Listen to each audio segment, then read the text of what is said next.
What's up, everybody, and welcome to WP Beginner.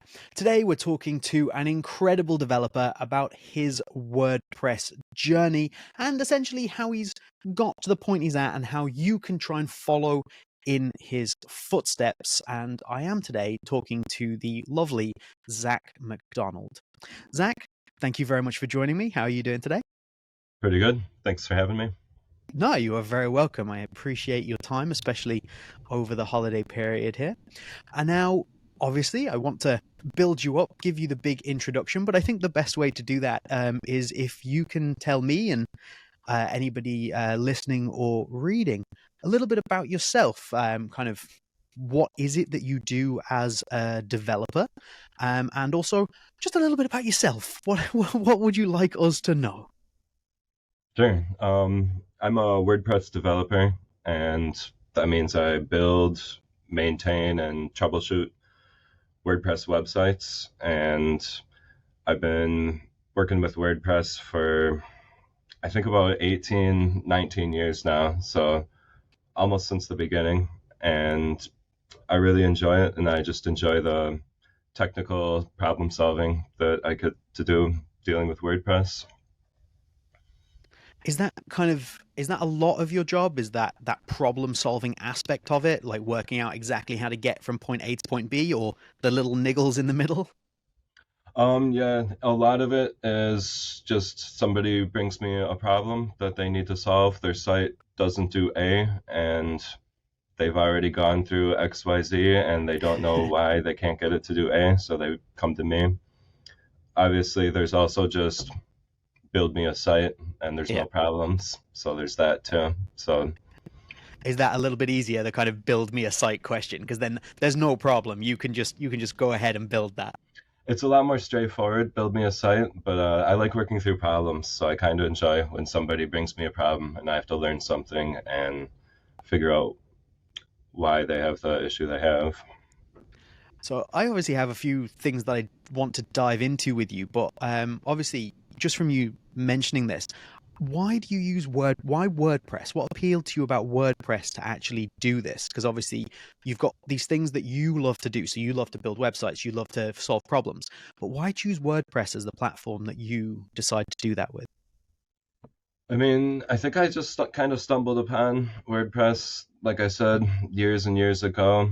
I started with Jupal and Joomla, which were just more complicated, less user-friendly CMSs, and WordPress just seemed to be a lot easier to work with. And then as time went on, WordPress really took off. I think it runs maybe 40% of websites now, so it seems like a great niche to be in. Absolutely, yeah. So I agree with you. I definitely not a developer on your level by any means, but I definitely find it easier than a lot of other platforms, and I wasn't in it from the beginning, such as you. But I definitely agree that the ease of use is huge, and now with WordPress being so huge, it obviously makes all the logical sense in the world. Like you say, nearly at half of all websites being powered by WordPress now. But of course, so that's kind of why you decided to get into, or why you use WordPress. Why, or how did you get into freelancing? Like, so you want to explain kind of what you do as a freelancer for WordPress? I suppose it's what you've just said. It's that problem solving aspect. But why did you go into freelancing? Why not go down a different route with WordPress? Again, I kind of stumbled into freelancing where I just really enjoy, working with tech and playing around. And I started making some websites just for fun. And then my wife worked at a salon and their website was terrible. So I was kind of like, I'll redo this website for you. And I built just a one-page website with WordPress and Elementor, and they loved it. And I springboarded that to have a portfolio to start approaching other clients and saying, hey, I can do this for you at this price level. And it went from there. And freelancing is just, it's my niche because I was never real great at a boss and a 9-to-5 job, where freelancing is great. I'm in my sweatpants in my basement and I'm at work. So, yeah.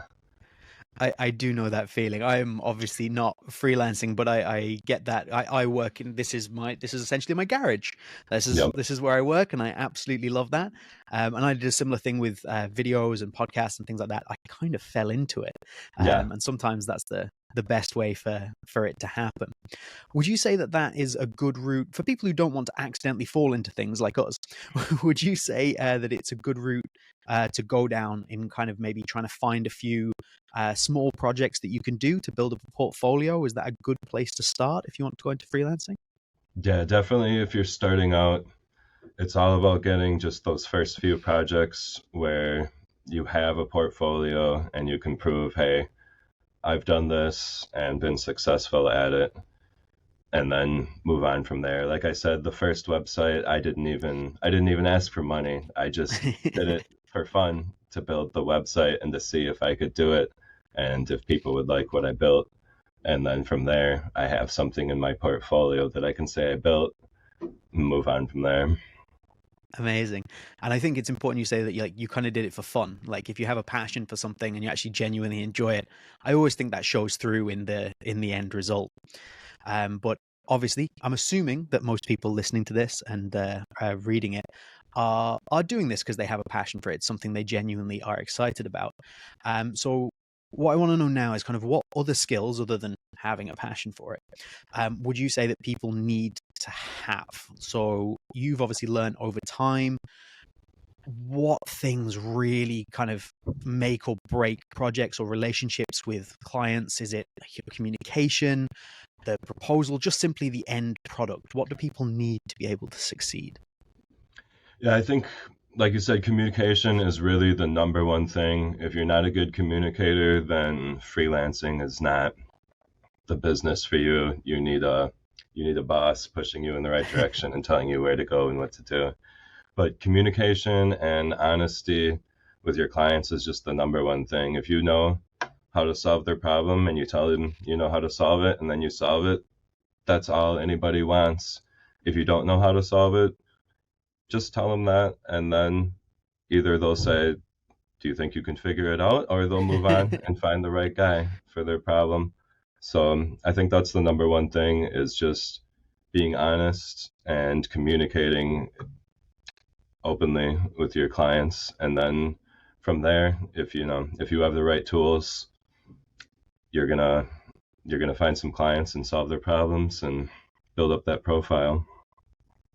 Yeah, it's like you said earlier as well. It's every time, even if you don't know how to solve the problem that time, you very much is an opportunity for you to learn something, right? You can even if they maybe don't take you on, you can be like, oh, I can learn how to do this. Is that how you learn a lot of a variety of different things? Exactly. Or somebody might say, hey, Zach, I want this widget on my site. And I'll say, well, I've never worked with a recipe widget before, but let me get back to you tomorrow after I do some research. And then I'll have an answer, either, yeah, I can do this, or no, I'm just not sure. And now I've got a new skill. So the next time somebody comes at me with a recipe widget, I know exactly what to do, whether or not I took on that original job. I think that's an excellent piece of advice. Like you can always take that idea of, okay, I don't know how to do this. Let me get back to you. You don't have to say to them, yes, I can, or no, I can't. Just give me a second. Let me go and have a look. I will come back to you with a yes or no. And then, like you say, you may get the job, you may not, but next time you're definitely going to get the job, and you've obviously expanded your particular skill set. That's pretty. I think that's inadvertently very good advice there. Thank you. Now, obviously, you're talking about solving problems, and now, honestly, me personally, as I say, I'm not a developer. I'm a big fan of a plugin. Plugins solve all of my problems. That is how I run my site. Now, I'm sure you obviously use a few, but if you're not using plugins, of course, is there like a coding language that you find is most useful to learn? So obviously we're talking to people who want to get into what you do, developers, things like that. Is there a coding language you learn first, or just one that's really important to learn? Honestly, with WordPress, you're not going to do a whole bunch of coding. I find CSS is really the number one thing I'm using with WordPress, is because a lot of things are kind of in a rigid, predetermined theme or page builder where there's only so many options, and you can pretty much change anything on the front end of a site using CSS. So if you can figure out CSS, you can almost never tell your client, no, I can't change the button to have round corners, or no, I can't Okay. make this look like that, or no, I can't change that, because you can with CSS. There's just not a button to click in the plugin or in the theme to do it. Obviously, the more coding languages, the better. I'm not a master coder or anything like that. I know a little bit of Java, a little bit of PHP. I'm pretty good with CSS, HTML, of course, but in the end, there's somebody that's smarter than you that wrote a plugin that does exactly what you want to do already 9 times out of 10. And maybe you have to pay $10 or $20 or 50, but it's almost always worth the exchange for time for you to reinvent the wheel, to just go grab that plugin. Like you said, I'm not going to rebuild the events calendar. I'm just going to go buy it or charge the client for it. And then if it doesn't place an icon where I want, I'll figure out how to do that with CSS or with some small tweak. Perfect. I love that. Yeah, and that would be very much where I'm at. You've made me feel an awful lot better about my own web building there, because that's 100% my philosophy. I'm like, okay, like I need an events calendar is a good example. I made a video recently on Sugar Calendar, and that's my go-to because I'm like, this is how I solve my problem. It is with this plugin rather than me having to code an entire page of a website to put this in. It makes my life a lot easier. That's why I like WordPress anyway. Now, I want to, we're here on WP Beginner, so I have to ask you about WP Beginner a little bit. I just want to know you've obviously come through a long period of time learning WordPress. Did you actually, this is a very selfish question, I suppose. I want to know, did you ever use WP Beginner in your kind of like WordPress learning journey? You've gone from the very beginning. We've been around for a very, very long time. Is WP Beginner a resource that you've ever kind of looked into? I will not be offended if you say no.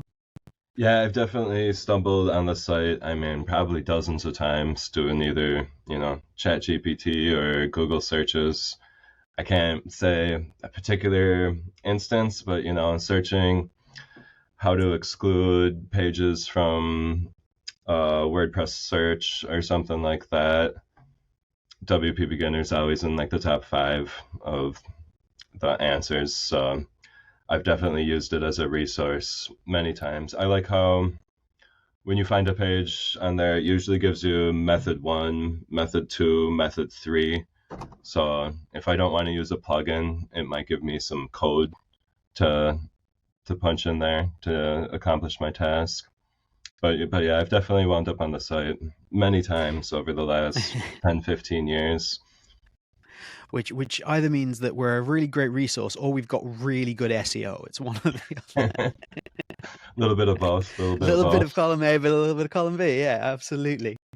Now, obviously, that is WP Beginner. That's my selfish question for here. But I now want to talk about the platform that you use to basically distribute your services, to offer your services to people, which is Upwork. Now, can you tell us a little bit about Upwork and also why you chose to use that as a freelancer?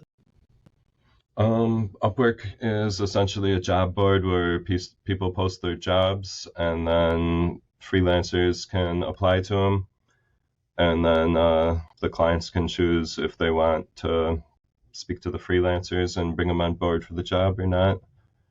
I've been on there since I think 2019 is when I signed up and started building my profile on there. I think Upwork is basically the job board for freelancers in the tech space. Besides that, there's Fiverr, which I'm not sure. I never really saw a lot of value in Fiverr, but Upwork is pretty much the only option if you're trying to find a lot of clients in as a tech freelancer. So it was a pretty easy choice to sign up for. and I've been very successful on there. I've found so many great clients. So I'm happy I did. Yeah, I agree. I think if you're Fiverr's a good alternative example, but I personally find that Upwork is really the choice. Like if you're considering kind of value and also people being able to go on there and ensure they're getting something that's maybe of a higher quality guarantee, maybe. I don't know whether that's being too harsh on Fiverr, but I find that Upwork always tends to have the better option for me anyway. So obviously you're there, you're on Upwork. How does that work? So again, thinking of people who want to become developers, maybe want to go up onto Upwork there, are you just posting up a almost like an ad to say, hey, this is me, I'm Zach, and this is what I can do for you? That's a small part of it, but the main thing is you have to search for the jobs and actually apply for the jobs, which does cost money to apply for the jobs. A lot of Okay. people don't like that, but that's how they filter out having 20,000 applicants for every single job, of course. So yeah, you have to search out the jobs and apply for them and put a little proposal saying, "Hey, I'm Zach. I build WordPress websites. I can build your website. Let's chat via a video call or something like that." So um, that's about it. You just need to apply to the jobs and hope that they'll talk to you. Yeah, and so that's obviously like a bigger part than advertising yourself is actually going through the jobs and finding the one that Yeah, suits you, and you can be like, look, I can do this for you, and I promise I'm great. But a good way of obviously making sure people trust you is that portfolio that we were kind of yeah. talking about earlier, getting that first website built for people or things like that. So is how is building up a portfolio on Upwork? Is that a tedious process? And do you have any advice for people who are looking to get their first jobs on Upwork, to kind of maybe build up that portfolio in the easiest possible way? If you're just starting on Upwork, really you need to be determined and don't be dissuaded if you don't get that job and you don't get that review and you're just getting your proposal doesn't get read, because it can be it can be kind of intimidating when you're starting out with nothing. But I'd say if you're just starting, you should apply for jobs that have a problem that needs to be solved and they want it solved fast and they just posted the job and you know how to solve the problem. Yeah. Those are probably four things that all together would mean you'll get the job, and hopefully you'll get a good review and it will be closed out and you'll be done with it and moved on and have that review. Because if you start out and you try to start out taking big $10,000 full website site jobs that take 6 months to complete, you're never going to get that first review on your portfolio. You're better off taking a $10 job where somebody just needs their DNS updated or something simple. Get it done. You got a 5-star review, and then move on. And then your portfolios actually shows some progress, and you're building something there. So I'd say take some small jobs at the beginning that you know you can complete and work from there. Okay, so like I think that's fantastic. So to break that down, we're looking at taking small jobs that can be completed quickly, so that you can get your review, and also take jobs that you know you have the answer to, like nothing that you maybe have to work out or anything like that.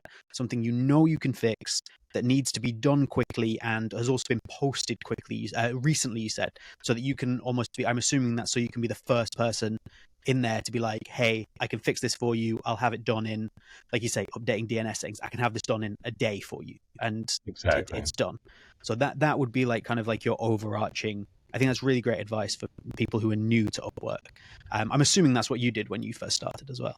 Yep, that's exactly what I did. I mean, I started out, I think my first job I took for $15 an hour.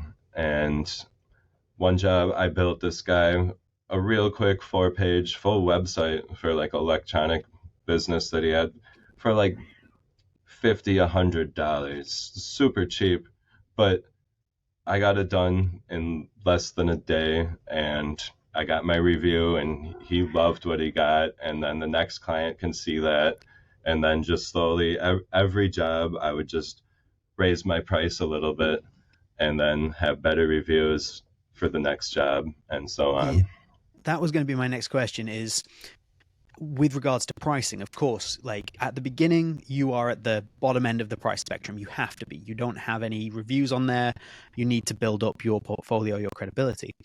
So, how do you work out when to raise that pricing? Are you doing it just each job a little bit, or are you holding on to a pricing structure and then kind of doing bigger increments? What was your method?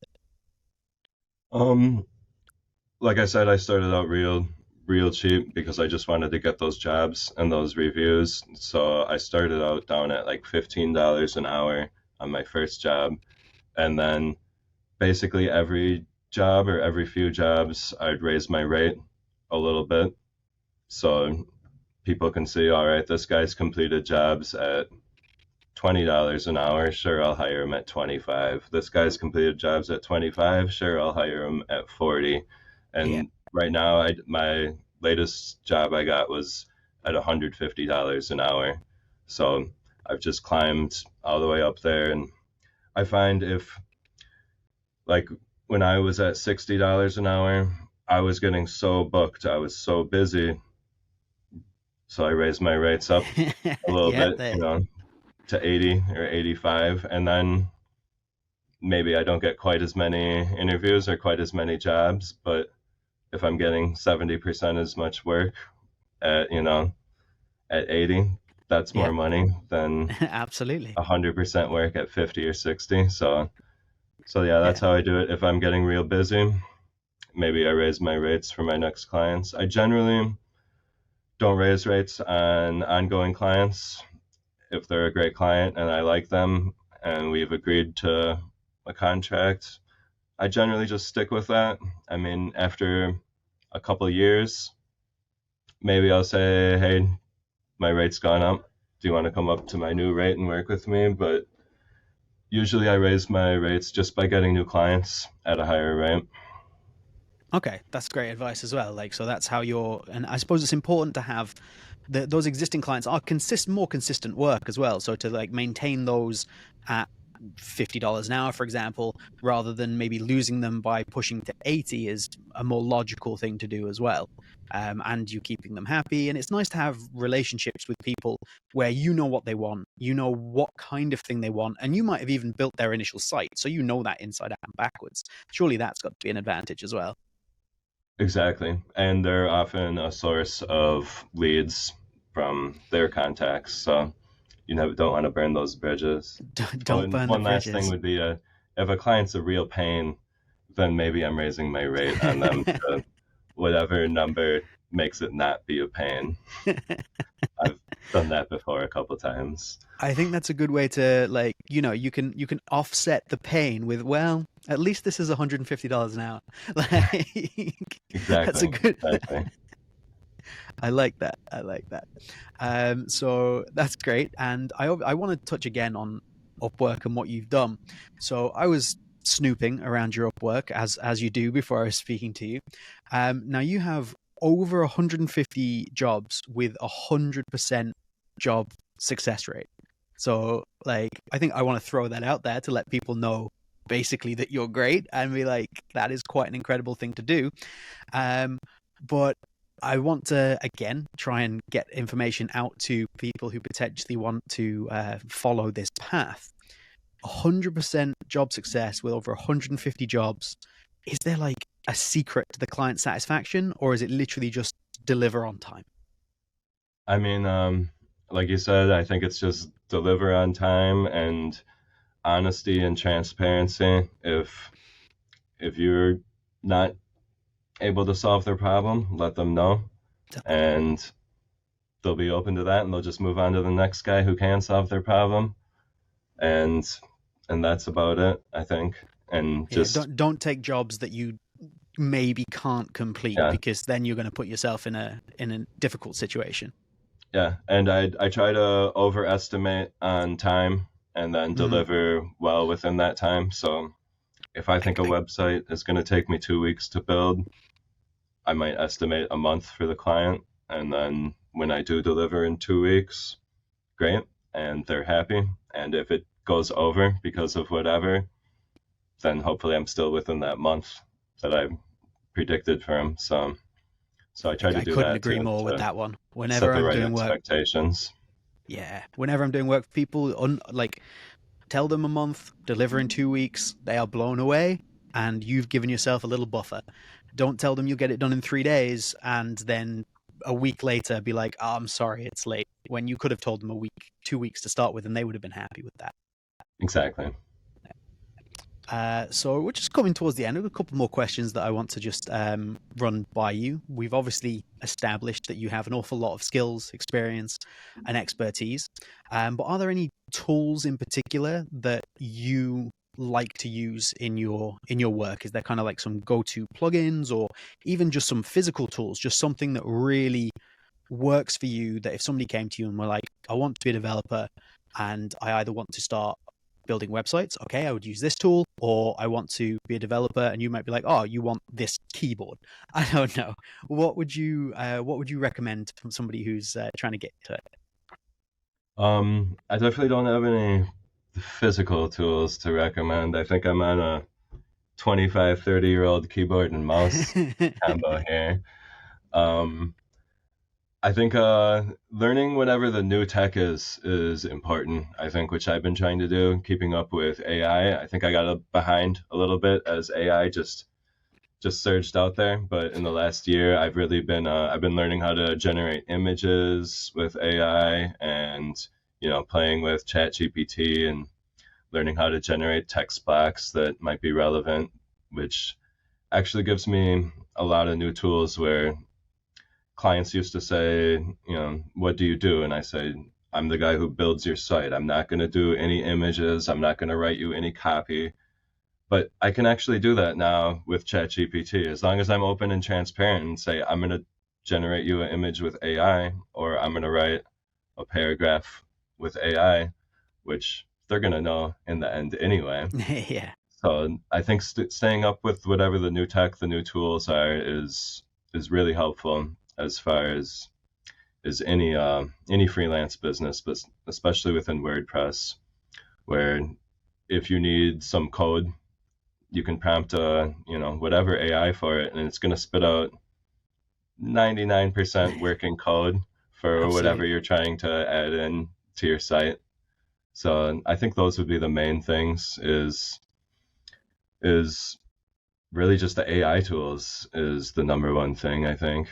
Being handy with Photoshop or a photo editor is usually pretty helpful. I try to avoid editing people's photos, but it always comes up where something needs to be cropped or compressed or whatever. Yeah. So knowing how to use a photo editor is usually key for a developer as well. Nice. I appreciate that. And I think you've said it a few times, and I definitely want to reiterate it so people definitely take this on board. You're saying, obviously, I can do this with AI. I'm now learning the AI tools. That's great. But you've said all along, be open, honest, transparent. Like, you're telling them, I can do this for you. I can fill this section with copy, but it's going to be AI generated. I can put you images in this gallery, but it's going to be AI generated. And I don't think there's anything wrong with that, provided you're doing exactly what you're saying and you're being honest about it. You're being like, look, I will get this all done for you. It's going to be AI generated for these particular elements. And I think that's really important. And I think that's definitely a point we should definitely get across. Use all the tools available to you, use them to the absolute maximum you can, but be honest about how you're doing it, because again, otherwise somebody's going to come along, you're going to develop this, you're going to give them this website, and they're going to be like, this copy is definitely AI generated. And then they're going to be, then they're definitely going to be disappointed with what you've delivered, because they're going to feel, I think they would feel cheated. Whereas if you tell them up front, they're absolutely not going to be. Exactly. Just wanted to kind of hammer that point home. I think that's really, really important.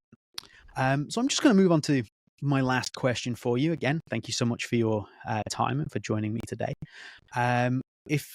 Quite simply, if somebody wanted to follow your path, they wanted to become a WordPress developer, get onto Upwork, and become one of those absolute top go-to people on Upwork, what is either your top or your top two pieces of advice for that person. You might repeat something you said earlier. That's completely fine.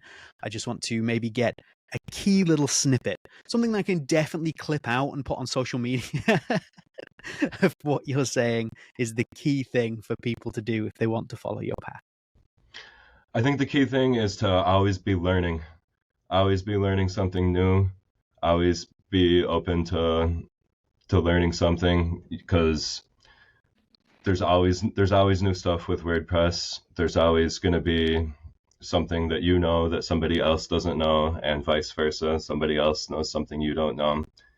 And if you're just starting out, I'd say build something that you love yourself, something that you really enjoy, and something that you're not at the end of the day gonna go, oh, I have to go build this website. You're gonna go, oh, I can't wait till I get home and I can build this website about the Green Bay Packers. I want to put up, my complaints about their quarterback or whatever it is, because then you're in there, you're doing what you like, and you're gonna end up running into some issues, and you're gonna solve them, and you're gonna learn something, and then you're gonna be able to tell the client, hey, I know how to solve that issue, because you already solved it on your own website in your own time while you're enjoying yourself, hopefully. So I think that's the main thing, is learn by doing, and learn by doing something you enjoy.